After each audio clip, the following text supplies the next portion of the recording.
मैं अगर मुस्लिम भी बन जाऊं और इस्लाम धर्म अपना लूं तो इसमें कुछ भी गलत नहीं है। ममता कुलकर्णी का जो ये बयान है ये सुर्खियां बटोर रहा है। ममता कुलकर्णी ने कहा कि अगर वो इस्लाम धर्म अपनाती हैं तो इसमें कोई गलत बात नहीं है।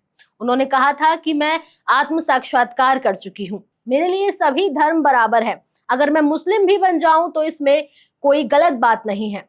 लोगों ने इस्लाम को गलत तरीके से लिया है और ये उनकी गलती है। ममता का यह बयान भी काफी चर्चा में आ गया है और लोगों ने इसे सोशल मीडिया पर जमकर वायरल किया है। इस वीडियो से जुड़ी और पूरी जानकारी आपको देंगे, लेकिन उससे पहले आप हमारे चैनल द हिंदी टॉप को सब्सक्राइब करें, बेल आइकन दबाना ना भूलें ताकि आप तक पहुंचे हमारी हर खबर सबसे पहले। महाकुंभ 2025 में ममता का नया रूप सामने आया। एक्ट्रेस अब साध्वी के रूप में गले में रुद्राक्ष की माला, कंधे पर झोला और भगवा रंग के कपड़े पहने हुए नजर आई। उनका ये रूप देखकर सभी लोग हैरान रह गए थे। उन्होंने इस रूप में साध्वी बनने के लिए 23 सालों तक तपस्या की थी और कई कठिन परीक्षाओं को पार भी किया था। उनका नया नाम माई ममतानंद गिरी रखा गया, जो अब उनके जीवन का एक नया अध्याय था। हालांकि अब उन्हें किन्नर अखाड़े के मंडलेश्वर पद से भी निष्कासित कर दिया गया है। मंडलेश्वर का पद एक बहुत ही सम्मानित और प्रतिष्ठित स्थान माना जाता है। ममता कुलकर्णी को इस पद से निष्कासित किए जाने के बाद ये सवाल उठता है कि इसके पीछे की क्या वजह हो सकती है। कुछ सूत्रों के अनुसार उनके कुछ गतिविधियां और विचार धार्मिक मान्यताओं से अलग हो सकते थे, जिससे उन्हें इस पद से हटा दिया गया। ये भी कहा जा रहा था कि ममता कुलकर्णी के संन्यास लेने के बाद उनका जीवन बहुत ही मुश्किल था और उन्हें कई आध्यात्मिक परीक्षाओं से गुजरना पड़ा था। ऐसे में उनके द्वारा निभाए गए इस सफर को लेकर लोगों ने कई तरह की प्रतिक्रियाएं दी।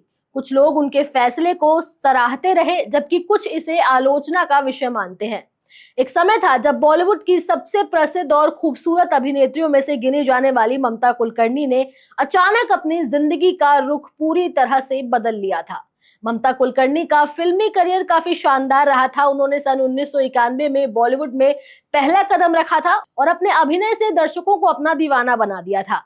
वो तीनों खान, सलमान खान, शाहरुख खान और आमिर खान के साथ भी काम कर चुकी हैं, लेकिन एक दिन अचानक वो बॉलीवुड और भारत से गायब हो जाती हैं। इस गायब होने के पीछे कई अफवाहें थी और लोग जानने को बेताब थे कि ममता कुलकर्णी ने ऐसा क्यों किया। ममता ने एक इंटरव्यू में कहा था कि वो बॉलीवुड की दुनिया से दूर जाने का फैसला खुद की आत्मा की शांति के लिए लिया था। उन्होंने जीवन के एक नए उद्देश्य की खोज में ये कदम उठाया था और इसके बाद उनका नाम कई धार्मिक और आध्यात्मिक चर्चाओं में आ गया था। ममता कुलकर्णी के जीवन में धर्म और आध्यात्मिकता का बहुत ही बड़ा स्थान है। एक बार जब उनसे पूछा गया कि क्या उन्होंने अपना धर्म बदलकर विक्की गोस्वामी से शादी की थी, तो ममता ने इस सवाल का जवाब देते हुए बहुत ही सोच समझ करके जवाब दिया। उन्होंने बोला कि ये सच नहीं है, मैं हवन यज्ञ करने वाली औरत हूँ, ये सब गलत धारणा है। उनका मानना था कि धर्म का पालन करने का तरीका हर व्यक्ति का अलग होता है, यह व्यक्तिगत मामला होता है और उन्हें किसी भी धर्म को अपनाने में कोई हर्ज नहीं है।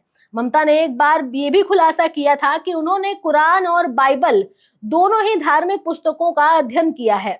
उन्होंने कहा था कि जब आप आत्मा साक्षात्कार करते हैं तो ईश्वर आपको सब कुछ सिखाते हैं।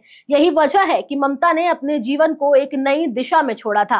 ममता के इन बयानों और आध्यात्मिक मार्ग के बाद कई लोग कयास लगाने लगे कि क्या वो इस्लाम धर्म अपना सकती हैं। हालांकि ममता ने इस मुद्दे पर कोई आधारिक बयान नहीं दिया था और न ही उन्होंने इस बारे में कोई स्पष्ट टिप्पणी की थी। अब इस बात पर भी सवाल उठ रहा है कि क्या ममता कुलकर्णी सचमुच इस्लाम धर्म अपनाने वाली है या फिर ये सिर्फ एक अफवाह है। इस सवाल का जवाब अब आप हमें कमेंट सेक्शन में जरूर दें। हमारे चैनल द हिंदी टॉप को सब्सक्राइब करें, हमें एक्स यानी ट्विटर, फेसबुक और इंस्टाग्राम पर भी फॉलो करें।